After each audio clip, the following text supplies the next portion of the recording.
안녕하세요. 부자금의 김인성입니다. 오늘은 대전광역시 둔산동의 근린 다가구 주택을 가져왔습니다. 화살표 표시된 부분이 오늘의 물건입니다.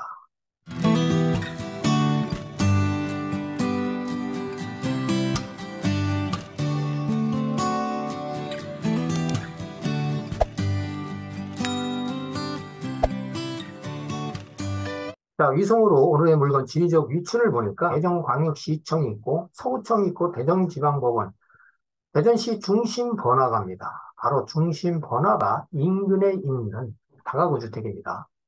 교통 여건을 보니까 여기 대전 지하철 시청역에서 불과 한 1km 정도밖에 안 되는 역세권에 있는 그런 다가구 주택이고요. 경부고속도로 대전 IC에서 한 4km 정도, 대전역에서 불과 한 4km 정도밖에 안 되는 교통 여건은 상당히 좋은 편에 속한다. 자, 이렇게 볼 수가 있죠. 또 주변에는 뭐 대학들이 상당히 많습니다. 다가구 주택이나 근린주택, 다중주택 등 수익형 건물의 투자 포인트는 여기 이제 산단도 가까운 거리에 있네요. 산단 주변이라든지 또 번화가 주변, 대학가 주변 등에 투자를 하면은 투자에 실패가 없다. 이것이 투자의 격언이죠. 그런 만큼 이 물건은 그 조건을 다 갖춘 그런 좋은 물건이다. 이렇게 보면 되겠습니다. 로드뷰로 건물 상태를 점검해 보겠습니다. 주변에는 가까운 거리에 또 이렇게 공영 주차장이 있습니다. 한번 가볼까요? 자, 오늘의 물건이 바로 이 물건입니다. 자, 건물 상태 상당히 양호하죠? 지금 가까이서 한번 보겠습니다. 나름대로 외장을 디자인을 좀 신경 쓴 부분이 이렇게 보이죠? 건물 상태 깨끗하고 좋습니다. 자, 주차장도 법정 주차대석 이상으로 지금 확보되어 있는 것을 확인하고요. 자, 이 부분이 바로 출입구입니다. 자, 주변 환경을 다시 한번 볼까요? 거의가 이 지역은 이제 근린주택으로 이렇게 형성이 됐고, 법원 경매 정보지입니다. 사건 번호는 2022-7990, 매각기일은 2023년 10월 4일자에 대전지방법원에서 임의 경매로 시작하는 물건입니다. 최초 매각 가격, 감정 가격이죠. 13억 4,222만 3,320원에 시작해서 감정 가격에 30% 하락한 9억 3,955만 6천 원에 시작하는 물건입니다. 소재지는 대전광역시 서구 둔산남로 203번길 24, 둔산동 2047번지에 소재하는 근린주택으로서 매각 목록을 보면 토지하고 건물 일괄 매각입니다. 1층에는 이제 근린 생활시설이 한 27평 정도 되고요. 2층 30평이 각 층에 40평씩이나 되는 다가구 주택으로 지금 임대를 놓고 있고 4층은 28평 정도 되는 물건입니다. 대지 면적은 232.9평방미터에 평수로는 75.45평, 건물 연면적은 444.93평방미터에 134.59평 정도 되는 중형급 이상의 근린 다가구 주택입니다. 토지 이용계획 확인원을 보니까 제2종 일반 주거지역입니다. 대지가 네모 반듯하죠. 여기 이제 택지개발지구에서 분양한 택지이기 때문에 전부 다 바둑판 모양 반듯반듯합니다. 내부도 아주 깔끔하고 디자인에 신경 쓴 부분이 좀 눈에 띕니다. 자, 출입구에서 들어와서 2층으로 올라가는 계단인데 계단 벽도 나름대로 디자인이 좀 깔끔하고 독특한 모습이 보이고 이 부분이 이제 엘리베이터 부분입니다. 자, 2층, 3층 내부 구조는 똑같습니다. 그래서 1호, 2호, 3호, 4호, 5호 바로 옆에가 이제 엘리베이터가 구성되어 있고 1호 라인, 2호 라인, 또 3호, 4호, 4라인, 3층하고 2층입니다. 또 5호 라인입니다. 4층은 401호, 402호 두 가구가 임대를 놓고 있고, 여기 이제 엘리베이터가 마주보고 있는 상태입니다. 자, 이 건물에는 또 누다락이 있습니다. 내부 평면 구조입니다. 여기 이제 이 부분이 2층하고 3층 배치 구도인데, 1층에 5가구로 구분이 돼서 지금 임대를 놓고 있는 상황이고, 자, 임차 보증금 현황을 보면은 7,500에서 9천만 원씩 이렇게 임대를 놓고 있는 상황을 지금 확인하고 있습니다. 이 금액은 임차인들이 신고한 금액입니다. 그래서 보증금 합이 8억 2,200만 원이 됩니다. 2층하고 3층에서 나오는 금액이. 또 1층은 보증금이 1,000만 원에 80만 원으로 신고된 금액입니다. 4층은 401호와 402호로 두 가구가 임대 놓고 있는 것을 확인했습니다. 자, 이 부분을 보면 여기 이제 누다락으로 올라가는 사용 계단인 듯 싶습니다. 내부 계단이 보이죠? 또 이 부분도 계단이 보입니다. 그렇다고 보면 이 다락 부분 같은 경우에는 401호와 402호 두 가구가 나누어서 쓰는 그런 내용으로 지금 확인이 됩니다. 401호는 1억 3천만 원의 임대보증금이고 402호는 2억 3천만 원의 신고한 금액입니다. 4층 부분이 보증금 합이 3억 6천만 원. 그래서 이 물건에는 1층 근린을 포함해서 총 13가구의 보증금 총액이 무려 11억 9천2백만 원에 80만 원이라는 대단히 아주 수익성이 높은 그런 건물로 분석이 되고 있습니다. 건축물 관리대장을 보니까 뭐 특별한 내용은 없습니다. 상승률은 2019년 12월 27일자면 3년 정도 된 아주 신축 건물이죠. 지상 4층까지 건축이 돼서 1층에 근린, 2층, 3층, 4층은 다가구 주택 총 12가구로 건축 허가 나서 임대 놓고 있는 그런 상황이 보이고, 감정평가 금액이 13억 4,222만 3,320원을 이제 확인할 수가 있고요. 감정평가 시점을 보니까 2022년 12월 8일자, 감정한 시점이 얼마 안 됐죠. 자, 토지하고 건물이 일괄 매각인데 공부상 면적이나 현황상 면적이 똑같은 것을 확인하고 있습니다. 등기상 권리 분석을 해보겠습니다. 토지 등기부 등본을 보니까 가압류가 3건, 압류가 2건, 여기 이제 임의 경매 개시 결정이 들어있고요. 근저당 설정이 1건 있습니다. 자, 건물을 볼까요? 건물에는 가압류가 3건, 압류가 여기는 1건밖에 없네요. 자, 자세히 살펴보겠습니다.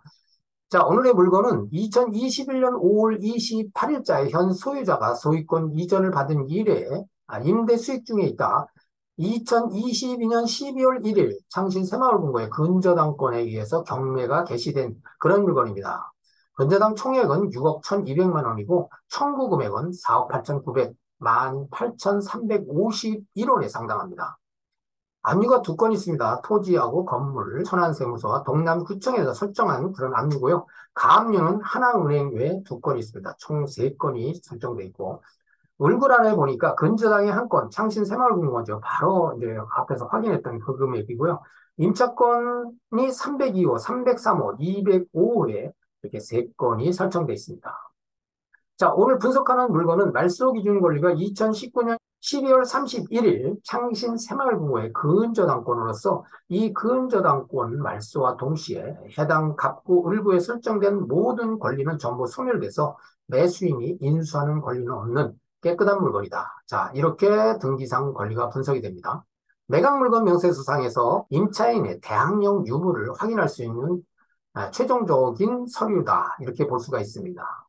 자, 이 물건에서 보면은 방금 확인했던 등기부동산에 관한 권리 또는 가처분으로 매각으로 그 효력이 소멸되지 아니하는 거 전부 다 소멸되죠. 그래서 해당 사항이 없고 등기 외적인 권리도 해당이 없음을 여기서 확인하고요.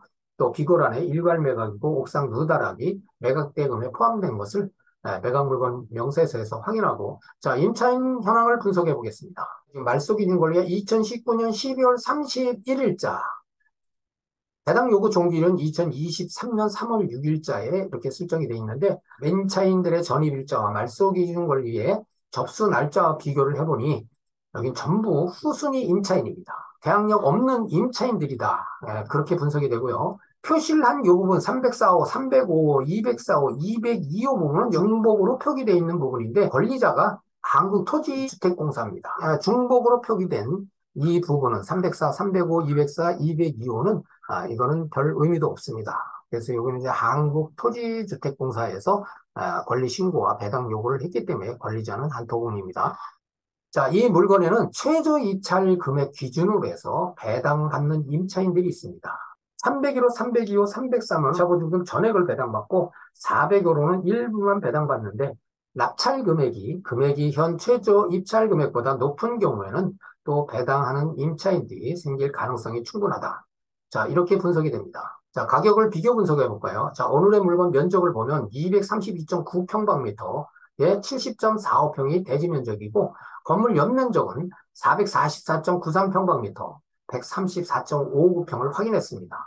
최초 매각 가격이 13억 4,222만 3,320원에서 이번 차수 감정가의 30%가 하락한 9억 3,955만 6천 원에 시작되는 것을 앞서서 확인했습니다. 이 가격에 대해서 네이버에 나와 있는 주변 매물대와 실거래 가격하고 비교 분석을 한번 해보겠습니다. 자, 네이버 부동산입니다. 자, 주변 매물이 그렇게 많이 나와 있지는 않습니다.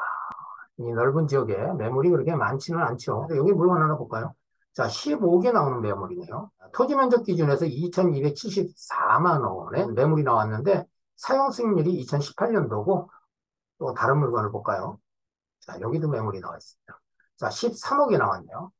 사용 수익률이 2019년도 오늘 물건하고 이제 같은 해에 지어진 건물인데 토지 면적 기준에서 1,845만 원, 7억 9,800에 218만 원에 임차 보증금이 지금 설정이 되어 있네요. 엄청난 금액입니다. 자, 우리 물건하고 잘 비교를 해보세요. 우리 물건보다도 좀 작은데도 이렇게 물건이 나오고 바로 인근에 있는 물건이죠. 자, 국토교통부 실거래가 현황입니다. 뭐 거래 사례가 없네요. 올 들어서 뭐 거래가 없네요. 물건이 있어야지 거래가 되는데 물건이 없으니까. 자, 둔산남로 203번길 작년 12월에 거래됐는데 바로 우리 물건도 둔산남로 203번길이라 바로 이웃에 있는 물건이 13억 2천만 원에 거래됐습니다. 자, 요건 이제 막바로 요 물건하고 비교 대상이 되겠습니다. 실거래가가 같은 번지에 있는 그런 물건이라 거의 비슷한 금액으로 이렇게 보여집니다. 자, 방금 네이버의 매물대와 국토교통부 실거래가를 분석해 봤는데 비교 분석을 해보겠습니다. 오늘 분석하는 물건의 임차 보증금은 11억 9,200만 원에 80만 원 임차인들이 신고한 금액이 확인했습니다. 자, 최저 매각 가격하고 한번 비교를 해보세요. 가격에 대해서 많다 적다 얘기를 안 해도 시청하시는 분들이나 입찰을 예상하시는 분들은 이 가격이 얼마나 높은 수익률이 있는 금액인지 금방 확인이 될 겁니다. 자, 방금 네이버 매물대에서 확인했죠. 15억짜리도 있었고, 13억짜리도 있었고, 12억짜리도 있었습니다. 매물이 많지 않기 때문에 세 물건만 가지고 평가가 얼마든지 되는데, 여기 보면 사용 승률이 2018년, 19년, 16년도에 지어진 건물들입니다. 이제 토지 면적 기준으로 해서 평당 가격 나오는 거는 건물의 내역 연수, 그리고 위치, 어떤 수익률에 따라서 약간의 차이가 있습니다. 그러나 이 차이 나는 거를 평균치를 내면 비교 분석이 될 수가 있습니다. 그래서 평균 1,940만 원이 나옵니다. 그래서 이 금액하고 우리 면적하고 대비를 해서 계산을 하니까 매물 가격이 13억 7천만 원에 상당하는 금액이다. 자, 이렇게 분석이 되고요. 국토교통부의 거래 사례 가지고도 비교를 하면 방금 전에 확인했었죠. 둔산남로 203번길 바로 오늘 우리 물건하고 똑같은 번지 내에 있는 그런 물건이 13억 2천만 원에 12월 24일 날 거래 신고가 되어 있는 것입니다. 평당 1,873만 원에 토지 면적 기준에서 거래가 됐는데 이 면적을 기준으로 해서 우리 면적 가격을 뽑아 보니까 13억 2천만 원에 상당하는 금액이 나옵니다. 지금 주변에 네이버에 나온 매물대와 실질적으로 주변에 거래된 금액을 가지고 기준을 했기 때문에 거의 유사한 금액이 산출된다. 자, 이렇게 분석이 됩니다.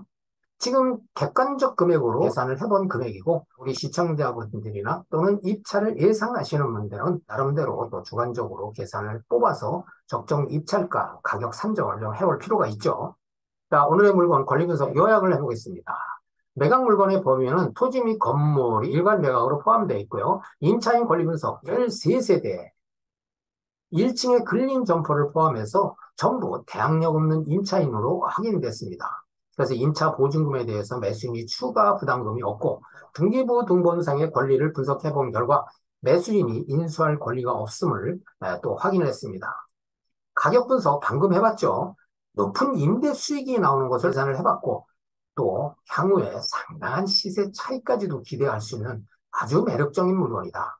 한마디로 대박 물건이다. 자, 이렇게 평가를 할 수가 있습니다. 지금까지 물건 상태 분석, 또 등기상 권리 분석, 임차인 분석, 또 가격 분석까지도 해봤습니다. 해당 물건에 관심이 있어서 입찰을 예상하시는 분들은 반드시 현장 답사를 통해서 물건의 상태 및 교통 여건이라든지 주변 환경을 잘 검토를 해보시고 임대 시세라든지 가격 시세까지도 잘 분석한 연후에 종합적으로 임대 수익성 분석을 끝내서 좋은 가격으로 입찰해서 낙찰받기를 기대합니다. 여기까지입니다. 구독과 좋아요는 영상 제작에 큰 힘이 됩니다. 감사합니다.